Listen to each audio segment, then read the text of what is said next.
To be a top midfielder, you should be good in attacking and defending and controlling the ball. You need to be fast in your actions. For me, it's the most important position because if you control the midfield, you have a good chance to win the game. Kroos will go for it and score! Inspirational moment from Toni Kroos. Guys and girls, today we get to hang out with Toni Kroos, and to use our time wisely, we wanted to learn as much as possible about becoming an elite midfielder from the man himself. So let's jump right into it. Is there, a key thing that separates the great players from the good ones? Yeah, I think you need a bit of constant. Every player has good games, bad games, but if you're on a great level for a lot of years, these are the big players, and for sure that can show their quality in the big games and the big moments. There's not a big difference between a lot of players, but the difference is to show this in the right moments, and the big players does.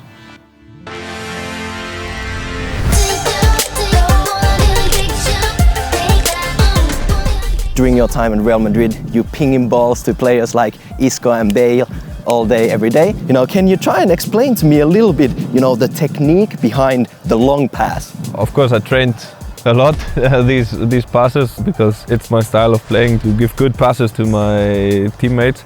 That's the most important, that the pass is with an idea. The teammate I'm passing to can continue the game in a good way, or I make it easy for him. And for this, of course, the pass has to have the right power, the right direction, and this is the most important thing.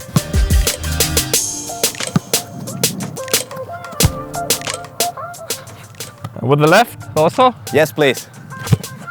Woo!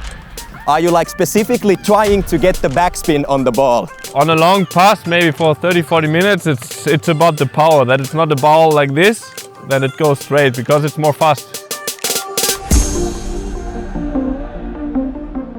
What kind of elements and attributes players need to be a top-level midfielder in today's football? To be a top midfielder, you should be good in attacking and defending and controlling the ball. And if you play in the center, it's more important to be fast in your mind than with your legs, because you don't have that much time to run long spaces, but you need to be fast in your actions to control the ball well, and this gives you a lot of time. So for me, it's the most important position because in the middle happens a lot, and if you control the midfield, you have a good chance to win the game.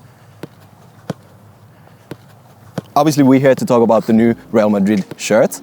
Are you, a big fan of shirts? Is it important for you to look good on the pitch? Yeah, I'm also happy with the shirts Real Madrid choose for us because it's high quality and always looks good. And our first kit, it's not what I'm wearing now, but our first kit is always white, what I love.